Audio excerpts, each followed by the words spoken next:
Don't. Don't open that box.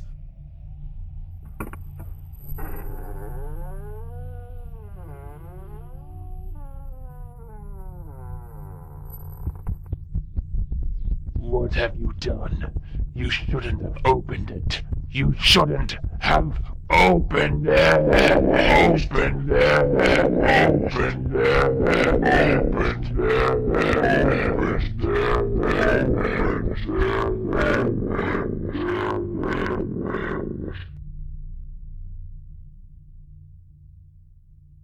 Hello, listening people. Hello.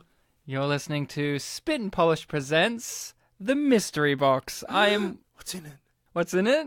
Well, we'll get into that, but who's in the box? It's us. I guess we're physically inside it. We're the mystery guests of this we're the mystery hosts of this episode. Yes, I am Ryan. I am Bartek. And we're spitting Polish, likingly, because we're always spitting, and we both happen to be Polish, even though the Polish aspect of our personalities does not factor into this show, but our other show, where you say the title in Polish, and then I'm like, oh my god, I don't speak Polish. You need to think of a Polish gimmick for this show. I don't know. You die at the end of each episode, Polish-like. I'll react to things by saying Polish things. Look, Bartek. Matko Boże! Look, this is our show, The Mystery Box, and for those who aren't in the know of what this show is, what is it? The Mystery Box is our monthly show as opposed to our weekly show, where we have a physical box right here in the studio, and in it are a bunch of DVDs that Ryan and I, mostly me, let's be honest, Ryan, have found. The joke is mostly Ryan. And we have a guest, or if we don't have a guest, one of us, randomly pick one of these DVDs out of the box, not looking at what they are, and when we pick them, we watch them in full. Yep. Unless there are, like, multiple films on there or something like that, in which case we watch one. And then, after we watch them, we just leave the room, we start recording, and we talk about what exactly it was. And of course, all these films are found secondhand. They're complete mysteries to us, at least for the most part. There's been one or two occasions, usually at the beginning of the show, where I was like, I know, I watched this and inspired it, but these are complete mysteries to us. They are unknown. Yeah. And just to be clear, they're not necessarily films. Some of them ended up being like, what seemed like a pilot or something. Yeah, but that's not saying they're completely unknown to everyone in the world, just to us. So we walk in blind and we talk about them. But like you said, we have a guest. A guest that had to choose the movie that we had to talk about. I'm going to introduce the guest because they're to blame for this. Rachel Apps. Hello, Rachel. How are you? Returning guest. Returning guest. Bad. You're very bad because what film did we have to watch? What film? Who wants to be brave enough to say the title of the movie? I can say it 3 times. Go on. Say it fast. Urotsukidôji Legend of the Demon Moon. Urotsukidôji Legend of the Demon Moon. Urotsukidôji Legend of the Demon Moon. For those who don't speak fast, I think that's a demon. That was a very good impression of most of the voice cast in this movie, though. No, it had too much passion. What are you dreaming? I wanted to fuck you again. One last time. So we watched Urotsukidôji Legend of the Demon Womb. For those keen-eared listeners out there, you might say to yourself, guys, didn't you at the start of 2018 cover Urotsukidôji Legend of the Overfiend? To which we say no, that was March. Oh my god! Let's not panic. What the hell are we gonna do now? Jesus Christ! We're flying straight into that thunderstorm! So, we have covered this in the past, but this is the continuation of the story of Legend of the Overfiend. But don't worry, guys. If you're saying to yourself, I can't listen to this episode, I haven't listened to your previous episode, or I haven't seen the first one, don't worry. You really don't have to worry. This follow-up to Urotsukidôji Legend of the Overfiend has barely anything to do with that movie. This is just complete gibberish nonsense. It made no sense to me, and I did not watch the first movie in full, though I did get some description of it. Did it make sense to either of you? No, not really. There was just, I know that character, but their characterization's completely different, or altered, or I've just forgotten what they were like in the first one. But the ending of the first one hinted at a world-changing apocalyptic event, and this one is like, no. We think it's set in the middle of Overfiend? Yeah, I think this is like a midquel or whatever they want to call it, but Yeah. we'll get into that. Because, yes, people, we had to cover the hentai anime classic Urotsukidôji, but now on to the second one, Legend of the Demon Womb. And who is to blame for finding this DVD? Because usually... Listen to the first episode to find out. Short answer, Bartek. It's He's a fucking winner. your fault. So, just to give the listening people out there a fair shake, I hated the first movie. Rachel was afraid of it, so she didn't even sit around to watch it with us, because, you know, Rachel and I are together, so she usually likes to sit and watch these even if she's not a guest. And the first time she came on the show, she specifically tried to avoid picking it. Yes. She saw the Warner Brothers logo and she's like, that can't be Urotsukidôji, so she picked it. So then, every single episode since Urotsukidôji, Legend of the Overfeed, I have been praying that we will not get the second one, because that one I hated so much, and it even caused a slight rift between Bartek and I, because he liked it a bit. It was weird. You liked it. You were like, oh, the rape is fair in context of the movie. I'm like, no, it isn't. Listen to that episode, but just to give you an overall feeling, I was on edge as soon as Rachel picked this. I literally was like, oh, fuck you. Yeah, you were immediately swearing at her. I was Kind of did it on so purpose. annoyed. Do you know how I knew that it was it? No, So if you look at the case, it's yellow. no, it has a different like style of the plastic divider on the doesn't- inner side. It's the doesn't- only one like that. So you knew it was Urotsukidôji. So you cheated again. No, Rachel, I know you. You're making up fucking excuses for your oversight of picking this and not you more also- silly or rise. you also put it in the middle. I shuffle them randomly, so I don't get to choose where they go. But here's the thing. I here's the was- thing. I was- It's your fault, Bartek and Rachel. I'm the innocent one in this, the one who came up with this podcast Listen, Ryan, idea Ryan, and allowed if- it to stay Ryan, in the box for this entire Ryan, time. if It's it all make- your fault. Ryan, if it makes you feel better, you get to edit this episode. You get to technically watch it for a second. I get to kill myself. I don't want to go on like this. Please kill me.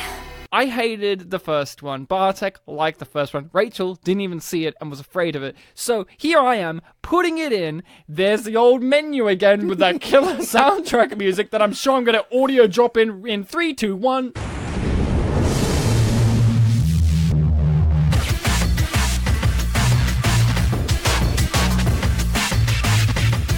Wasn't that a great soundtrack? I wish that score was actually in the Demon Womb. Because instead, we get music that sounds like it's from frickin' Baba. No, it's 3, 2, 1, put the Baba music in.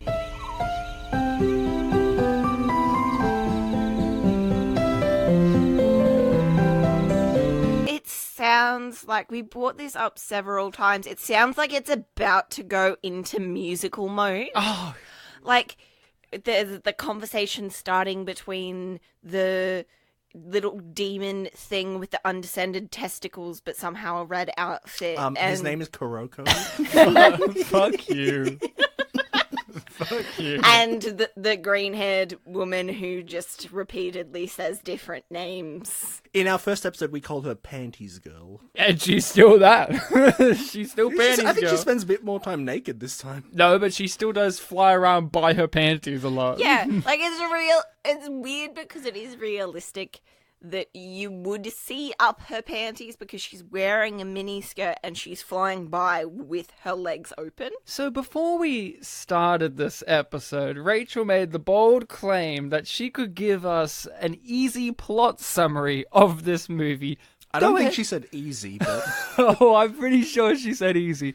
Go ahead, Rachel. Green-haired man whose father was a Nazi wants to take over the 3 worlds. To do this, he needs to kill the Overfiend. And to achieve this goal, he needs to ignite, reinstate the evil king, which is a demon. Uh-huh. But his plan fails because the demon is the cousin of the Overfiend and has a conscience, so doesn't want to kill him. Now, question. How many green-haired characters are there? Well, I would say that there's one clear green and Panty Girl is more teal. Hey, you're pretty good. But let's see how good you really are. It's my turn now. So, Bartek, we watched the first one. This one makes zero to little sense in comparison to that one. This is a midquel, we think. We don't know. We'll never know. It didn't...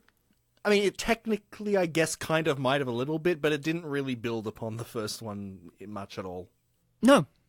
God, no. This one is incomprehensible, to say the least. Every character that we have met from the first one is inconsequential in this one, except for Panties Girl, green-haired girl, who flies around via her panties. She's kind of the main character that is from the first movie. Yeah, Megumi. Is that her name? Yes. Yeah, Panties Girl. So...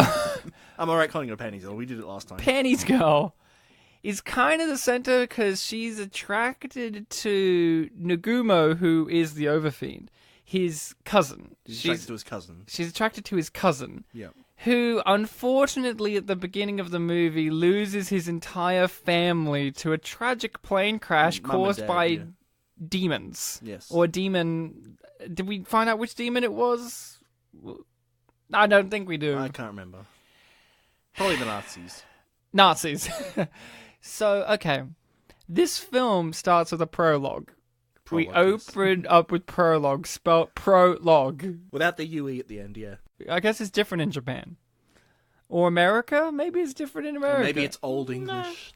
They spelled it wrong. We were very young when this came out, Ryan. Prologue. We don't know how English was then. Prologue. I'm very So prologue. we open up like Rachel said. More likely that I wasn't born. Yeah, so Rachel, you hinted at or briefly mentioned Nazis were involved. The prologue opens up with some great cracking dialogue from some fighter pilots that never factor in anyway. Yeah. Well, it kind of does because it establishes them being above, and then it's their payload that explodes the Nazi base. Where We're told it's 1944 Germany as well. You gotta love the Nazi stained glass window. Well, Nazis were like that. I don't know if they would have had enough time to set that up. Rachel, if Hitler was personally visiting, they would have spent enough time. Yeah, but stained glass takes a really long time. And Nazis had a lot of effort. I suppose if they manage to create a twin town, they can create stained glass. I like that Rachel's problem with this whole scenario is the stained glass that they have. Not the one thing I'm picking Nazi out first. rape sex machine that opens up multiple dimensions. That completely logical, run by the cyborg. To hell. Yeah, those are it's different. Just the one. Okay, multi-world dimension. I don't know. We also got a cameo from old Hito. Unihausen, is the door to Satan's world beyond your control?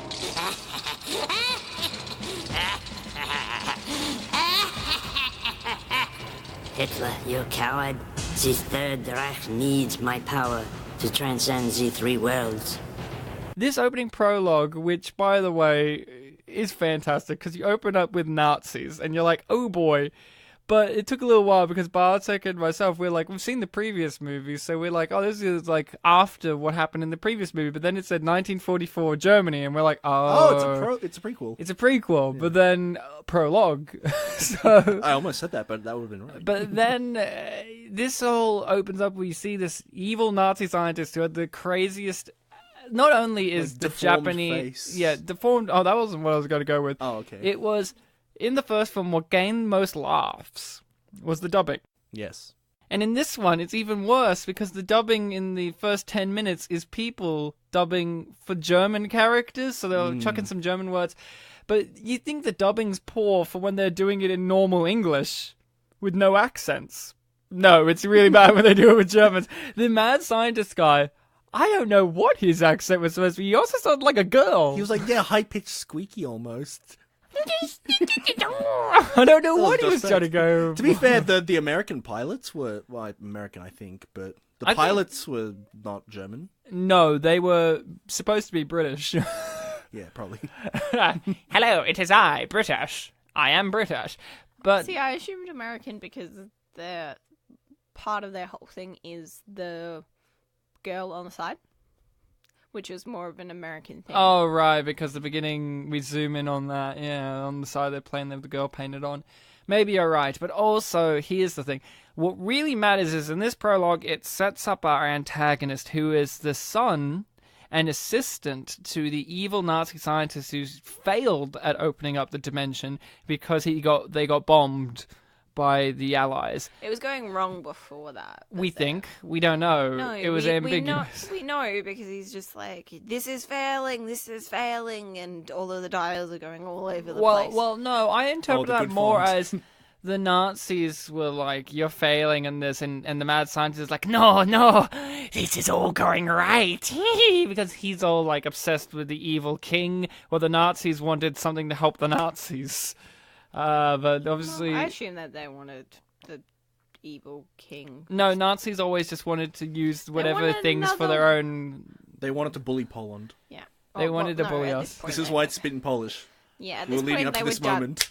Fuck you, Nazis. But the prologue serves as a purpose to introduce our main villain, who's a Nazi boy, and he sees that, I can open up these dimensional rifts or whatever to transfer into this demon thing that's an evil king, and to do this you have to have multiple young naked women strapped to dildo machines whilst their blood is getting sucked out.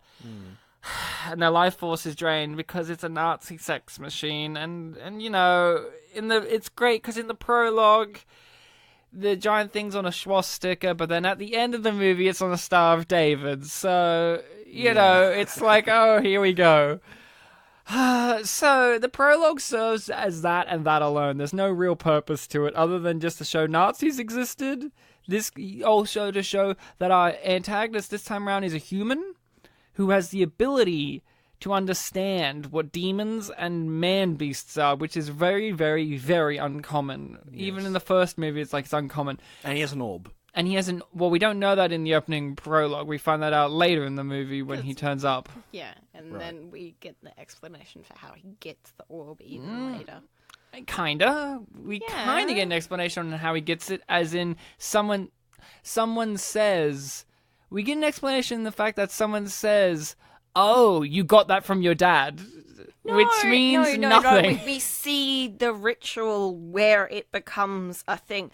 After he already has it in his hand performing the ritual. It transforms into the actual thing as part of the ritual. That's how he gets control of the demon. I don't remember. Okay, I'm going to take your word for it, Rachel Apps. You really understood Urotsukidôji, Legend of the Demon Womb. She's an expert. Ryan. She's found her feet on the ground of hentai. When I put the disc in, I said, Rachel, you're an expert on hentai. I don't need to explain the first movie. Ryan, hold on, Ryan. In the year and a half of you having my DVD copy, was there any point where Rachel watched it by herself? Where you were away from home for 90 minutes or so? Any point in the past year and a half? Oh, definitely. Okay, so the possibility is there that Rachel has seen this before. And she invited you to come over and watch it as well, knowing both of you freaks. Rachel's so You can tell because I knew the little guy's name. Rachel's so annoyed that I'm giving her these claims. She's furious right now. She's giving me the side eye and much more than that. You love it, though. Because here's the thing.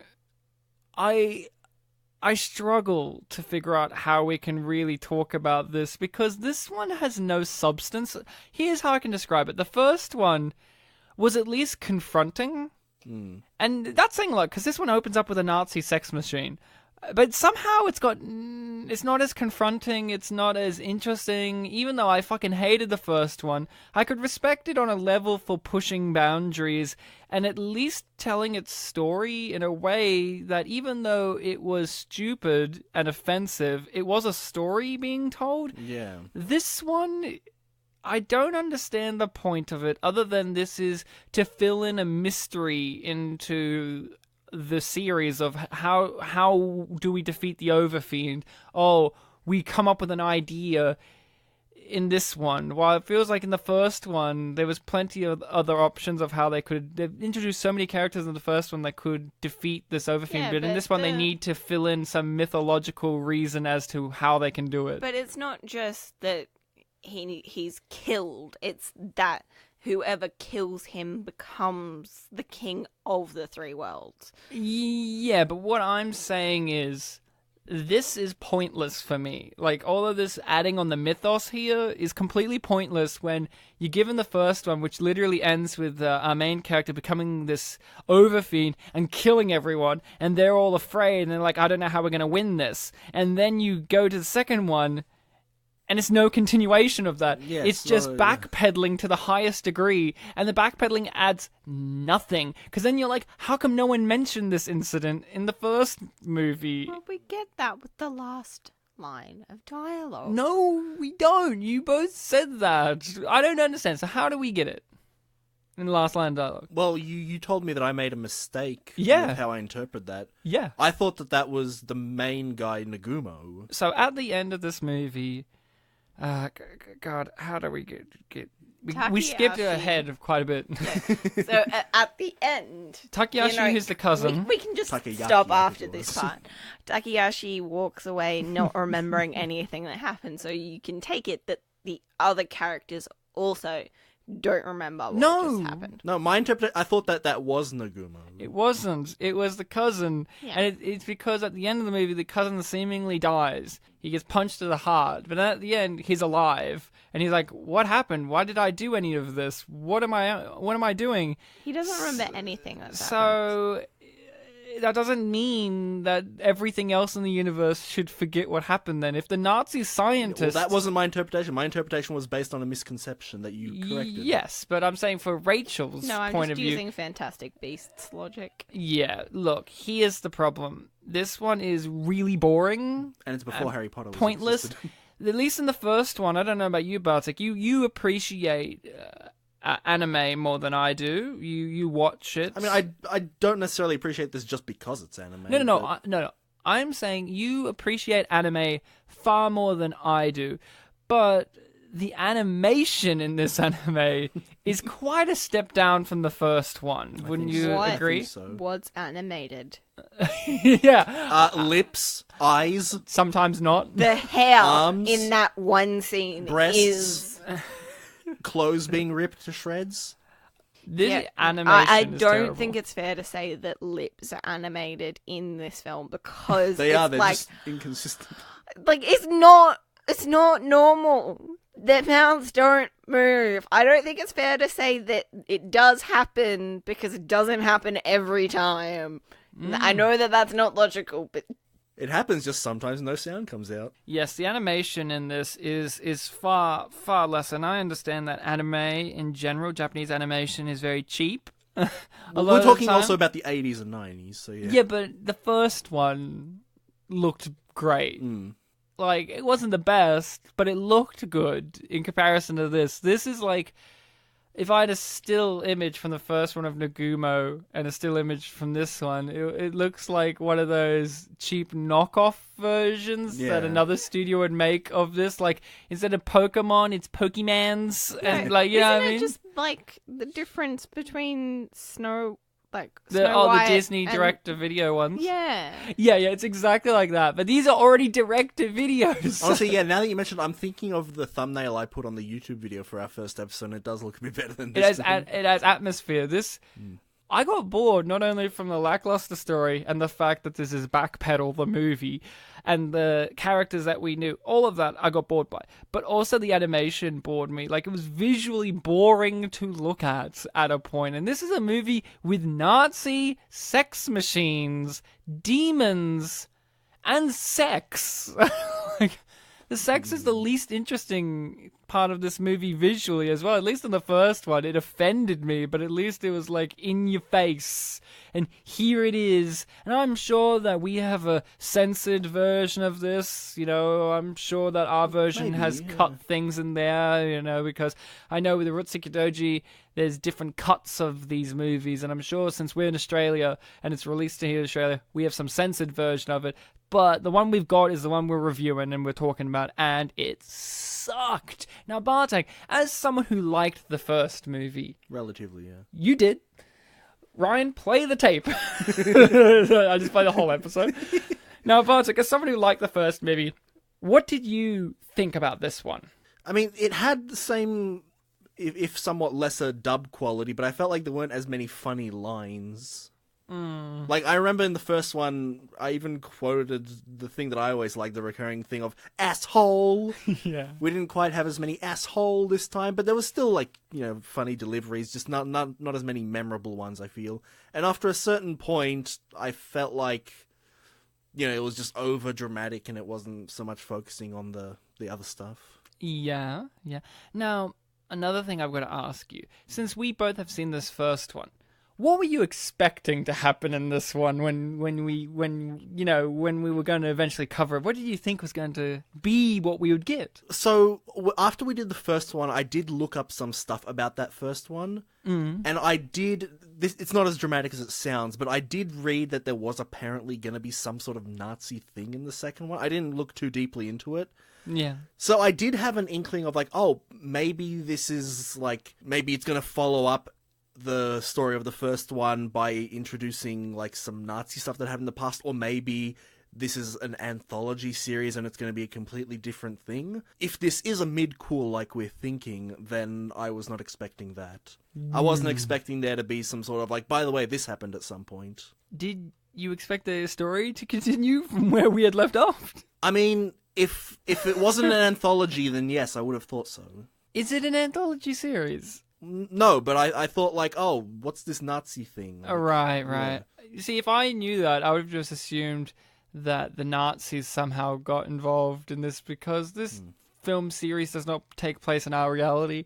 Yeah. So why does it matter if Nazis existed in Japan in 1989 or whenever the first one came out? It wouldn't matter. It would just be like, of course, it makes complete logical sense. And also, this wasn't so much a big thing in the first one, but I believe on the back of the box, which I read back in March or whenever we did it, that the character Amano, who's Panty Girl's brother with the blue hair, from what I understood, he's supposed to be the main character of this whole franchise. He's probably in like 3 scenes. And in this one, he's not in it for a very long time. He's in 3 scenes, I feel. He's there in the beginning, and then towards the end, they bring him back. He's in one in each act. Yeah. He's there at the beginning to discover someone has been murdered. He's there in the middle to discover that there's a Nazi guy, and then is there at the end to kick the Nazi guy's face in. Yeah, but just one in each act. And also the one where he's having sex in a pool while that's the same one as when he discovers the Nazi That's exists. the middle one. Yeah, but just for context, beginning of first act towards end of second act. So that's a very long time. Are you nuts? Even I can't handle that. Why not? If Takayuki is the serial killer you're talking about, then he's being controlled by the evil power of the demon world. They're good at taking advantage of human weaknesses. Now, Rachel, I know this is going to be hard for you, but there are positives to find in every movie, and I feel like let's at least get some of them out of the way. Do you have anything positive to say about this at all? I mean, there's a universal thing in life that I find funny that this film had. Funny accents. Oh, good. Wow. Positive, and I had funny accents. Bartek's positive. Put that on the poster, guys. He had funny accents. Well, Brian, I would actually like to hear yours first, considering your favourite character you stated was the end credit. Yeah, my favourite character is the end credits, because it came eventually. No, if I had to... when she fakes being a prostitute. Oh, when Blue Panty Girl's fakes being a prostitute. Yeah. That was pretty fun. Oh, the handjob line. The handjob line, that was pretty good because our characters are from Japan, so they're all perverts. I think if I had to give this film any positives, There was one or two animation moments that I did think were cool, like on the airplane at the very beginning. That is being not the bomber plane. No. Oh, sorry. The normal commercial line airplane that is being attacked by a demon tentacle thing. They did this great little shot of like, kind of like a strobe effect of purple energy beams and whatever, and you see the tentacle kind of like moving through the airplane, and they really snapped through each frame of that in a real interesting way that made you feel the movement. Because the problem with anime that I find, and this in particular, is the stiff animation. You don't get the feeling of movement very well, like a lot of static images, like when they forgot to animate her while the demon thing was talking to her. You have to specify, Rachel. I mean, that's the whole movie. I mean, what about the bit where the dad's having a big fat cigarette and the smoke is just a still image? Yeah. I don't think his mouth is even moving properly in that shot. No, Rachel, but what I'm But then the wife, her lips aren't moving, but her dimple to the side of her lips is what's moving. I think, there's that little moment. There's other little tiny moments like that I liked, but not as much as the first movie. So there's the animation quality that I liked. Unfortunately, the thing I praised the most in the first movie is barely existing here, which is the music. I thought the music was great in the first movie. This one, it sounds like Baba. There was it sounds like kids' music, or it's going to lead up to a 1980s musical of some sort. There was a point in the third act, like where Takayuki is walking up to Nagumo and like little plucking of a violin is playing. It's like, oh, this seems whimsical. Yeah, but none of the tone matches. I'm trying to think of other neat little moments of positivity to give, and I think I at least like the fact that they went balls out and had the idea of what happens if we have an antagonist who's a human. I thought that was neat to have because, in the other one, there's the devil character guy, and there's an evil this and evil that, and then at the end, turns out Nagumo's actually, the Overfiend's actually evil or whatever. There are a lot of human-looking characters in the first one that just ended up being, demons. But I enjoyed the fact that there's a human who managed to outwit and control the evil forces that dominate us humans. So I kind of appreciated that aspect of it. I thought, I like that. I always like in movies like this when there's evil monsters or fantasy things or aliens, the real danger is the human. Gotta appreciate that. Now, Rachel, now that I've given plenty, let's hear your favorite things. Something that works, something you think is positive to this. I said the prostitution. That's it? That's all you got? Bartek has accents.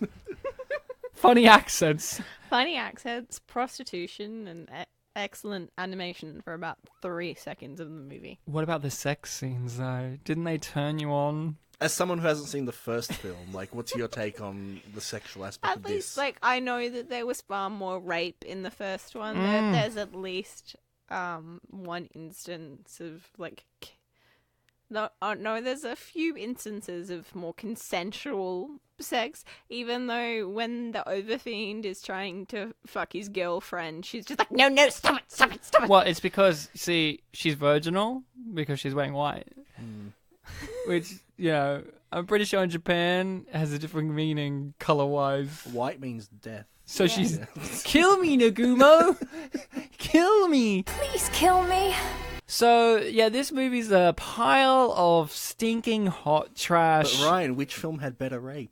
Well, if I had to give it, it would be the first one. He destroyed a hospital with his dick. I mean, come on. What's the definition of better? Come on. More. Seriously, though, with this one, were you disappointed? Well, yeah. What was some of the major disappointing factors for you, especially considering you were more on board for this than anyone ever? No guest would ever want to cover this, nor would I. But you were always a little bit like, we'll get around to it. I mean, look, most of it was the comedic aspect, but I wasn't, like you said, there was a story in the first one, and it did kind of go somewhere, and it opened up for a sequel. And not necessarily that I'd want to be a big fan of it, but I would at least like to see, so where do they go from here?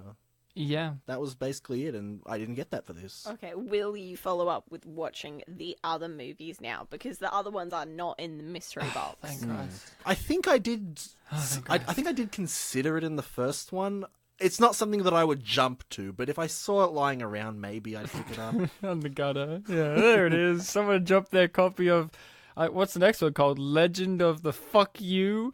Well, I think I did look it up, but I can't remember. This one has nothing to do with her actual demon womb. So... Whose demon womb? That's a good question. Yeah, no one's pregnant in this one. Yeah, well, the assumption was that with the title was that it was going to continue on from the end of the last one, where the Overfiend gets his girlfriend pregnant. Kill me, Nagumo! Yeah, her. And that this would have something to do with like her pregnancy and giving birth. Yeah, but it has no references to pregnancy or wombs whatsoever, unless we're meant to know that machine is called the demon womb. My thing is, if I had to retitle this, and I'm sure that the creator of Urotsukidôji is listening to this. I would have named it Legend of the Evil King. Yeah, it makes sense. Because that's what this is all about. This is all about the evil Nazi guy is trying to get to create this evil king, because the idea is the legend of the Overfiend is the god of gods. So if there's a god of gods, that must mean there's like a king of demons or king of evil, right? Yeah. That could, because in the force of things in most fantasy things... Yeah, for there to be good, there has to be evil. There has to be a yin and yang. There has to be a scale. Duality, yeah. A scale to things. There's a natural order to things. So there must be an evil king to be able to defeat the Overfiend and vice versa, right? So he is going to manufacture himself the evil king, because he's determined that to be the evil king, you must be related to the Overfiend. So he manufactures this thing where the plane crashes, and he makes sure that the cousin survives so he can get a blood transfusion from Nagumo, whose blood is magical, thus turning him into a demon. And then hilarious scenes of the Nazi projecting images from bits of the movie we've seen before, but he's projecting them as negative moments. So a moment in the film where the Nagumo's mum is like, "I wish we could have done more for your parents' funeral," turns into, "Your parents died, and that's a bother on us," and all that kind of stuff. It costs so much money. Yeah, you should have funeral died. cost too much, and you better like that apartment because we spent a ton of money on it. That's his way of like attacking his conscience to make him like hate them. Like there's a part also where Nagumo's like, "Hey, you want to ride home?" He says no, and then Nagumo's like, "Fucking asshole, fucking asshole." An ungrateful shit. And after all I've done for him, fucking asshole. Fucking asshole. I loved when he's having a post-traumatic stress disorder moment, and then he snaps out of it because he hits his foot on the raised floor. Yeah. That was hilarious. And I just yelled out, "That'll teach you for living in Japan with their raised floors." Because that's the part where you have to take off your shoes. Yeah, that was hilarious. It was very funny editing, yeah. This movie has, I guess, two plots going on. Primary plots. You have some minor subplots. I wouldn't even call subplots. Like Nagumo and Kill Me Girl. Akemi. Akemi. Yeah. They don't have plots in this movie. Yeah, they've had their one. Guys, if you are out there going, what about Nagumo? He doesn't have a plot. No. So we're not going to talk about him. All he does is just care a lot for his cousin. That's all he does. A lot of family values in this one. Really desperately trying not to kill him, even though everybody is like, "You should just kill him. Kill him. It's the solution to this problem." Well, Rachel, you see, if I can get all artsy on you, it's foreshadowing to the previous movie where at the end he was unable to kill his girlfriend, even though she gave him a 20-minute long monologue demanding that she be killed by him. So it's actually in character for him. So good job, guys. You managed to carry over one bit of continuity. Bravo. No, so there's two plots. What would you say the two plots are mainly? I think one of them is the green-haired girl is trying really wants to fuck. Yeah. Trying to save the cousin, right? Well, I mean, if we can also kind of combine that with the cousin dealing with his problem, yeah. Yeah, so that's like they're the main characters of that. Yeah, and I would say the other plot is evil Nazi guy trying to make him the evil king.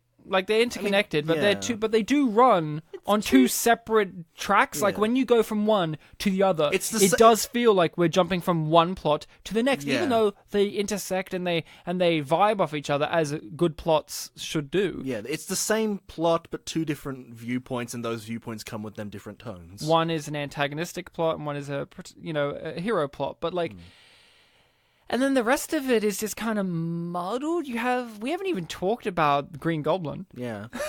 Can you explain to the listening people who is Green Goblin? So the Green Goblin, I believe, I can't remember what he was actually called, but he's this giant green demon who sort of looks like a green xenomorph, kind of. But also the Green Goblin. The first thing we see of him is his face, and that immediately made us go like, oh, Green Goblin. I believe he was summoned at some point. Oh, yes, we get a backstory for the main villain at some point, where he was like this little German kid at an academy where he was a very good student, but he got whipped because he misbehaved or something. No, because he murdered people. That's right. Well, so like I said, misbehaved. Bartek, I can't wait for you to be a teacher, and you're like, you shot up the entire school. Suspension for 3 days. And whips. It's implied that he gets suspended for killing multiple animals as part of a demonic ritual, because then we see the scene where he kills his principal as part of the ritual, where he summons the Green Goblin. And sacrifices the headmistress for whipping him. She's the woman. Yeah, like this whip girl. Demon to be summoned needs to be offered female human flesh for consumption. For fucking. Because at the end... Well, not the end of the prologue, because it doesn't actually say that it's the end of the prologue. So we get the prologue. Yeah, well, there's no main body title card. Prologue and epilogue. We just get the change of the year to some number and then 1990X. 1990X. So it could be any year in the 90s. Because then he pulls this girl out of his coat. Oh, the Nazi. The Nazi does, yeah. And drops her, and then that makes the demon Green Goblin appear again. Okay, that's another positive. How he appeared was pretty cool. His hands appeared first. And, oh, yeah. And that was cool. The other good animation point was when the useless Overfiend gets trapped in the glass in the building. Not the Overfiend, the... Oh, that's Amino, yeah. Beast Boy. Man-Beast. Man-Beast. Yeah, so... Green Goblin is just a demon for hire, basically. Yeah, and throughout the film, Takayuki believes that he is like a serial killer, but he has no memories of doing it. Yeah. And we eventually learned that, oh no, it was the Green Goblin all along. No, we don't. No. We don't? No, because she thinks that it is, and then she brings it up to Green Goblin, and he's just like, well, I didn't do that. While he's raping her, violently raping her. Yeah, she just has You're just having a casual conversation. She has a very polite conversation with him. I know your four dicks are up my ass right now, but and then are you starts saying, no, stop. Like, she's got the information that she wants out of him, and she's just like, no, now stop raping me. No, okay, I know you got 4 dicks. But could you stop raping me? I just need to know, are you a serial killer? Me a serial killer? I mean, rapist, sure, but serial killer? How could you? Collecting women for the Nazi sex machine. Because that I will own up to. That is both him and the evil king, technically, cousin, doing that. But Green Goblin, really all he does is serve Nazi boy begrudgingly, because the Nazi boy has this orb that controls demons. Yeah, and it's like the most powerful object in any fantasy thing ever, because he can defeat everyone with it. It's implied that it can send him back to hell. So it's like, demon, Does that mean that he can send anybody to hell with it, or is it just demons? Okay, the big question I've got to ask too is, in the first movie, we get introduced to the 3 worlds. Yep. Demon world. Yep. Our world. Yep. And the Man-Beast world. None of those are hell. Yeah. So what's hell? Is hell something else? Because the demon world isn't I can't remember if it actually was hell, but they just called it the Makai world. Yeah, so what's hell? Because he treats it as like this fourth world that is terrifying and you can escape from it. Maybe it's just the afterlife of some sort. But it's not super, like, Christian hell. I don't know. None of it makes sense. But the confusing part, too, is that throughout the movie, there's lots of Jewish imagery used to resurrect or conjure things from hell. The Jews don't believe in hell, so that's a big problem to begin with. It feels like... I honestly think they just drew the pentagram wrong. That's what I was going to say. I feel like they wanted to draw a pentagram, but they did one too many. It was the Star of David. But at the same time, it was clearly too much the Star of David. And I think it works, considering that he was outcasted from these German people because he's using Jewish... I don't know, because he's not really a Nazi. I feel like there was one point where someone said something with a sort of Yiddish accent and we laughed at it. Yeah, so I feel like he's using Jewish magic, I guess. But the problem is, it's related to hell, and hell isn't a thing, really, for the Jews. So... No. But like you said... Problem number one for this movie. No, but like you said, this isn't our world. Oh, okay. Oh, yeah, got you there, Ryan. Got me by my own logic. So in the 1940s of this world, who were they oppressing? Just the Polish? No, they weren't even oppressing us. The Nazis were Jews. Oh, and yeah, they were trying to defeat the Aryan race. So Green Goblin, his problem though is that he's in love. Yes. With Panty Girl. Yeah. He met her 100 years ago and she doesn't even recognize him by sight, which is kind of funny considering what he looks like. Yeah. But I guess when you're... Must have gained weight. But when you're a Panty Girl, I guess, you've seen one Green Goblin, you've seen them all, right? So he wants to fuck her, and the way he talks about it is it's like it's romantic. But he's talking about lust. And he's also, when I say this, it's not like one of those psycho things where it's like, oh, how twisted and evil. He thinks lust is love. No, he's fully aware. Mm-hmm. But I don't know, the way the voice actor kind of plays it is weird. Especially when he's dying. Yeah. He's just like, I wanted to do this last. I wanted to fuck you one more time. And he has I think he begins with, oh, shit. Oh, shit. And she's disgusted by him. She gets raped by him, and he gives her this information. She gives him information. And then eventually she's saved, and he's like... She gets absorbed by him. She gets absorbed by him, then she gets ripped out of him by the evil king when he's in evil king mode. But he doesn't kill Green Goblin because that would mean the plot would end quicker. There's not much to talk about except for you skip to the end. Because at the end, the Nazi guy has a giant sex machine in the center of the city, and he expects no one to stumble across this? No, it's underground. It bursts up. I know that, but it's set up to burst up above the ground in the center of the city. I thought it was like some multiple alleyway kind of thing. He's standing on skyscrapers. Yeah, well, I thought it was like between some skyscrapers and there's like a little courtyard area. Bartek. I didn't see like streets or anything. Bartek. Where it was. What? Bartek. What? If there's giant city skyscrapers, that means it's in the city. No matter if it's an alleyway. Oh, no, if a giant sex machine thing plows up from the ground, it means it's in the city.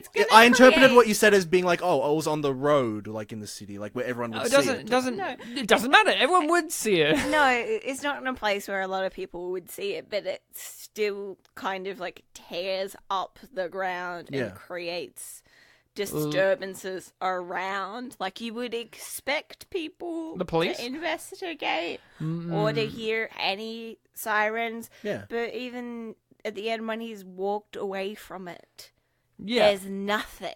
My problem I'm saying is at the beginning of the movie they set up at least the Nazis were smart enough to make an underground bunker to do this. Yeah. This idiot with stained glass. With stained Nazi glass. This idiot comes along and he's really genuinely surprised when they stumble across his secret Nazi sex machine that's set up in the middle of the city. Yeah. Like, you know what? Like, it's so stupid. but not fun stupid. It's just kind of like, they just couldn't be bothered. They had an idea. We got to punch them through things, but if it's in an underground bunker or if it's in an open field, there's nothing to punch them against. Just do it in the fucking city. We already have the still images made. Just chuck them in. It doesn't matter. Demon, man-beast, human, you will all perish, for tonight awakens the great evil king. Up! How does he think the cousin will turn into the evil king?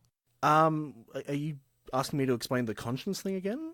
Yeah, but like how he thinks how he will seal that, because he has a plan at the end. So he's just like, if you do this thing, then you'll have no trouble doing anything else. They strapped Panties girl to the middle of the sex machine, and he told him to kill her, right? Yes. And then he just rapes her instead. So naturally, yeah, he does her.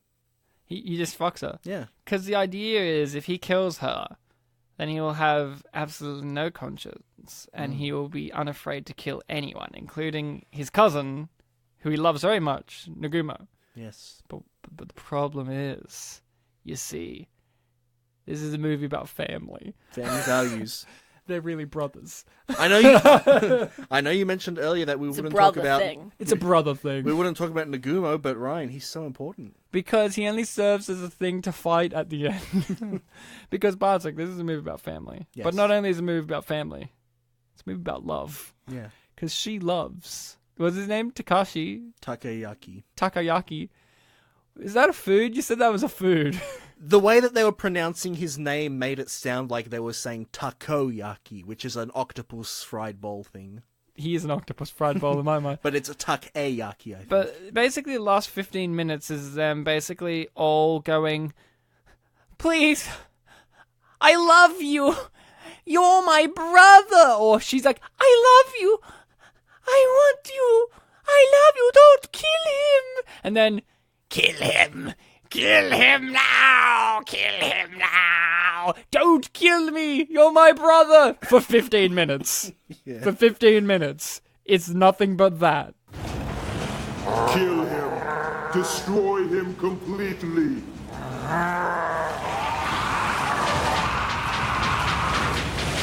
No! Takayuki, stop! You'll be killed! Hey, Rachel. Kill him! Don't do it, Rachel! Don't do it! I'm like a brother to you, Rachel. We're like... disgusting! Rachel, we're like... You and I are brothers! You're supposed to bring balance to the Force, not destroy it. Kill him! Kill him! Do it! Do it now! And Ryan, you're Panties girl. And I'm Panties girl, yeah. Ow! Rachel broke. Oh, Jesus. Rachel, stop hurting me. Stop it. So Rachel loved the film, of course. But yeah, the film just ends with fighting. Eventually the cousin does what you all expect. Oh no, I do love him. I mean, he hits him a bunch first, but he eventually just goes, oh, I do love him. But the girl, she just punches his heart out, and then he falls over. She like stabs her hand through his chest. Right? And then he falls over. Nazi boy is like, oh no, I fucked up. So Ryan, Team Rocket away! Just to you know, because we're not doing this episode as we typically do. I think it's fair to say that we need to establish one very important thing that's very well established in this film. How did Panties Girl and Takayuki meet and fall in love? Well, that is a good point. She meets him after he's been released from hospital from a plane crash, and he immediately goes to the college karate dojo gym area where she's completely naked underneath her gi. And she sees that he's a great fighter because he learned martial arts in London, you see. London, the great martial arts capital of the world. Yes. And she thinks, oh, I could beat him. And then she proceeds to lose, and everyone's like, oh my god, wow, he's so impressive. Like, everyone's shocked that he could beat a girl. A small girl. Against this massive man. Who he even pointed out at first. She's not human. I know, but they don't know that. Yeah, and she even pointed out at first, like, I don't want to fight a girl. Yes. but then her tit falls out, and everyone's like, excuse me, could you please wear clothes under that next time? We are so offended because we're Japanese and we are conservative and not at all sex perverts.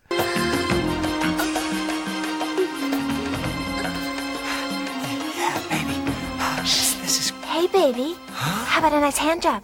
3,000 yen. And then eventually, in the next scene, when I say eventually, I mean instantly in the next scene, she's like, do you want to fuck? Do you have a girlfriend? Because I want to fuck. And he's like, no, I don't have a girlfriend. And then Nagumo's like, he's my cousin, leave him alone. And then in the next scene after... innocent for you. And then in the next scene after that, she's like, you want to fuck me? Fuck me in this hooker brothel den? And he's like... I know you. You're not that type of girl. You don't know her.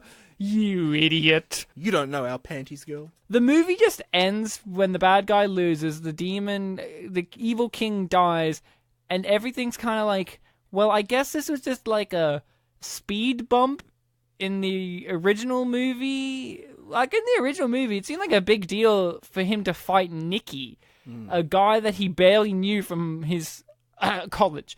Not high school, college. Yes. In this movie... Ignore the sailor school. In this movie, you think it's like this big grandiose event that would have been somewhat mentioned in the grand scheme of the first movie, but I guess not. It's completely pointless. And then at the end, the cousin lives somehow wearing a trench coat. You thought it was Nagumo because I attest to how good the animation quality is. I was basing it off of his like baby-looking face. No, it's because he had brown hair. Okay. And then he's like, what happened? Could it have been what did I do? hair? No. What did I do? What's going on? And then that's kind of it. It just kind of pans over. The Nazi scientist activates... We get an epilogue? An epilogue. Nazi scientist activates a glowing statue, and now he's cyborg. End film. Oh, let's not forget he laughs a lot. This movie is 40% nothing going on, 60% villain laughing. Yes, my plan is going well. Now I can begin his training. Soon the 3 worlds will be mine.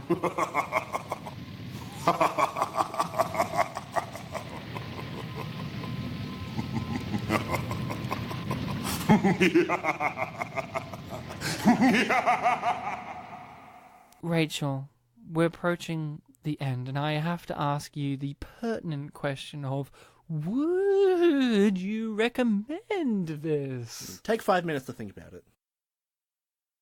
No. Okay, you can just then tell us your answer now. Do you want to expand any more of that? You just want to say no, you wouldn't recommend this? No, she's saying no, she doesn't want to take 5 minutes. Now we have to get her answer for would she recommend it. Okay, would you recommend this, Rachel? No. No, we're talking about if you recommend it this time. No. Can I talk you up to 5 stars? I'm not Jess. How about you don't recommend it, but 5 stars?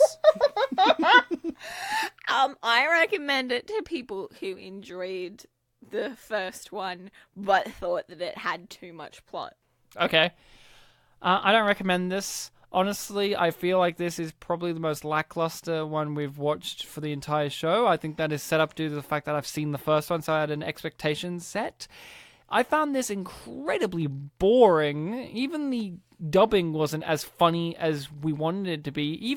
I even looked at Bartek and I could see you struggling to laugh because I could tell you wanted to laugh like we did in the first one. I feel like for the first half of this one I laughed a fair bit, but then there came a point where I'm like, yeah, these lines are kind of funny, but it just doesn't have the same kick as the first one did. You did enjoy the Nazis a lot. You did enjoy the Nazis. You were cacking up because they're Nazis. They're funny. Again, the accents are...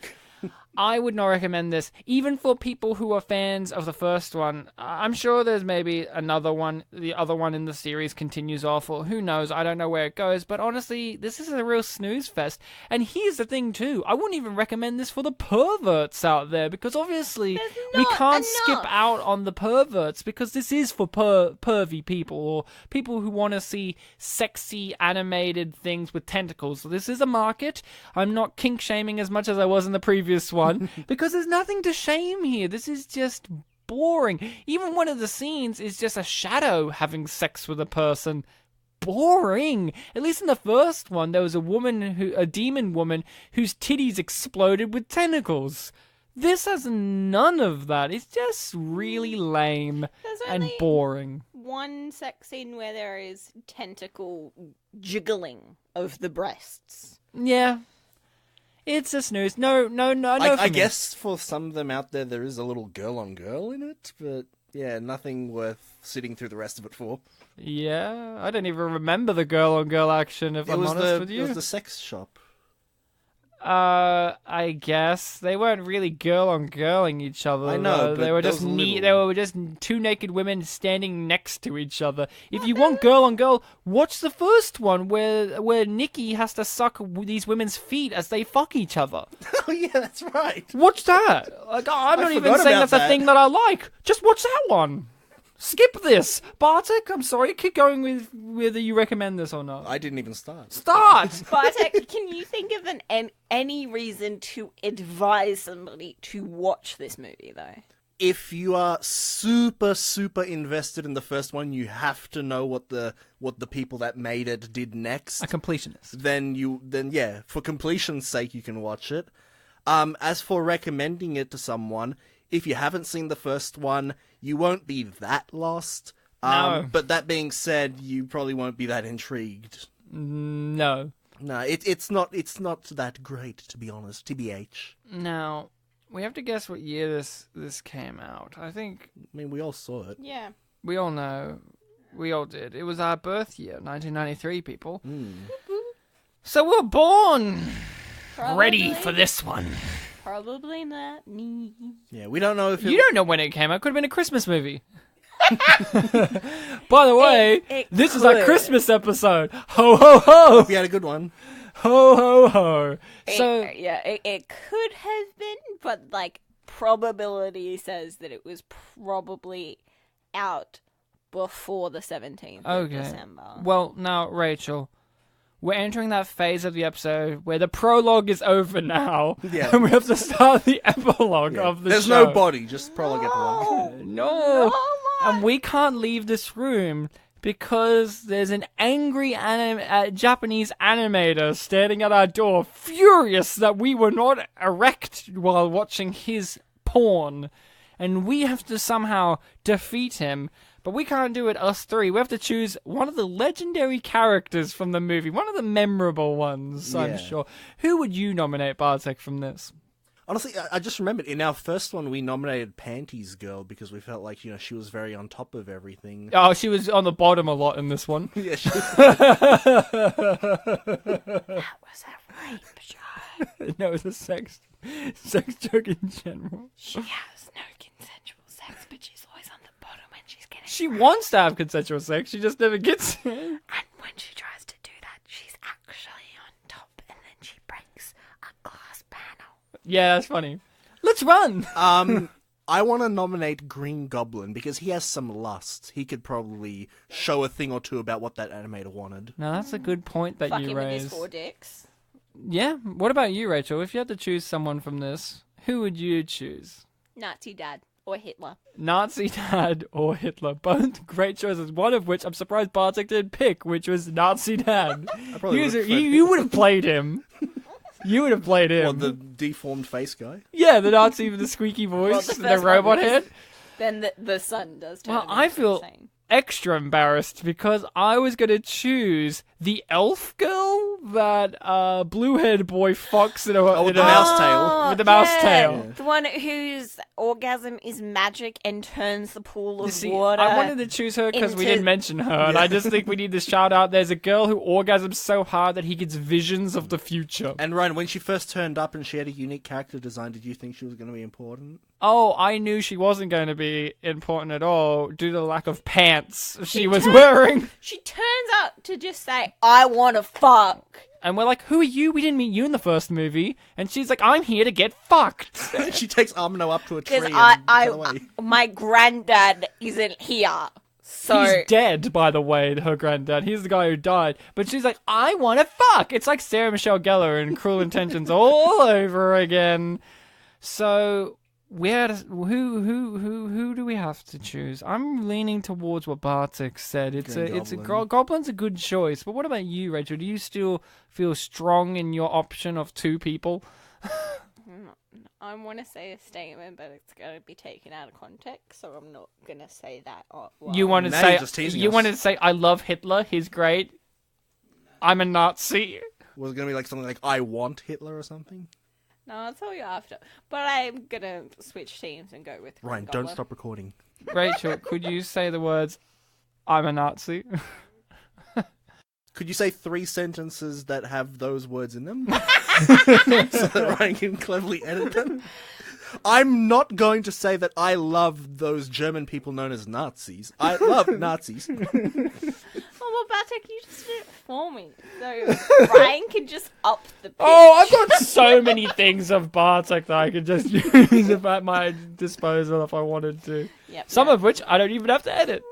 None of which I care about. Exactly. Bartek has no shame. So we're going Team Green Goblin. Green Goblin, the winniest of choices. I think he's going to go first. Green Goblin's already got an erection here with his 4 penises. So the animator is angry that we weren't erect, and Green Goblin shows that he is erect?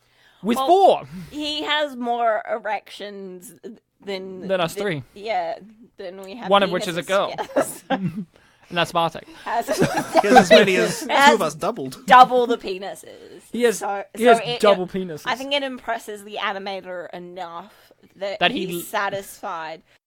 He lets him into the club. No, that's it. He moves aside and lets Green Goblin leave. It's like, what the fuck, Goblin? You meant to help us, but he's evil. And then it's your turn, Bartek. You walk up to him. He looks at you up and down and says, no shoes. None of us. Like it's a club.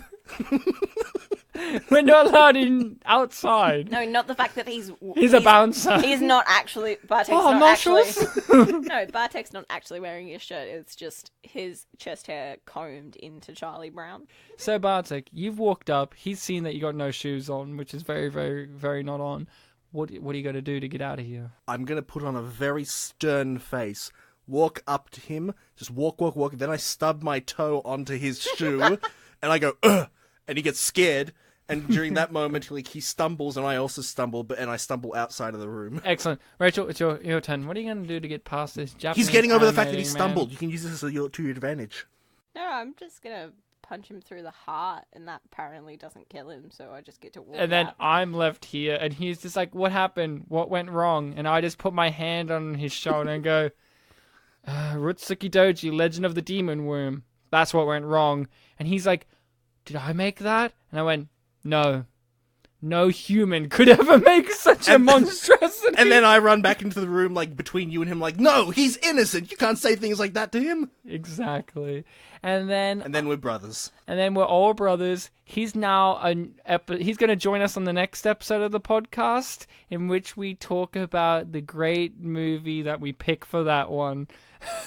Whatever one it will be. Imagine if we got him. Whoever it is. Just some random animator. We Skype him in. He's like, hello, it is me, Misaki. After Urotsukidôji, I started working for Studio Shaft. Now I'm here. Studio Shaft? It's a real Japanese anime Oh, studio. I imagine it is. I was saying it in that tone of, why do you know that? But then I should obviously retract that, because I know that you know everything. I just picked a studio. I didn't know. Classic Bartek. He knows about Studio Shaft. Well, Rachel, it's been fantastic to have you on to talk about all things Urotsukidôji. Even though I could tell by the scowl on your face you aren't happy, I'm happy. Hey, leave her alone. She's on Team Green Goblin. Yeah, I'm on Team Green Goblin too, so stop poking me, Rachel. Bartek, a pleasure, as always, to suffer this with you. You're welcome. I will say this was, honestly, even though it was boring, I wasn't as offended with this one. I mean, last episode we had to put a trigger warning and talk about rape in a serious way. I thought you were talking about Betaville. No, for Urotsukidôji. Last one we had to put trigger warnings and stuff. This one we don't even have to talk about rape. Hey, hey, Betaville had more questionable sexual content than this. Does that really got Rachel? Everything gets Rachel. It's funny because it's real. It's funny because it's real. So Rachel's been got. You guys can get good on us by subscribing to us on whatever platforming that we're on. Give us a rating and a review on iTunes or whatever one. We're on all of them. We're on the Google Play, we're on the Apple Podcasts, we're on Spotify. We're even on YouTube, on Twitter, on Facebook. All those good things. We even have an email. Yes. In case you want to write us something. Maybe you're a Legend of the Demon Womb apologist and you want to tell us off for misrepresenting this. What's our email? spitandpolisheded@gmail.com. That's right. So, until next time, my little spit and polishers out there, remember to be kind to each other. Asshole! That's what I was going to do. All right, I just wanted to fuck you one last time.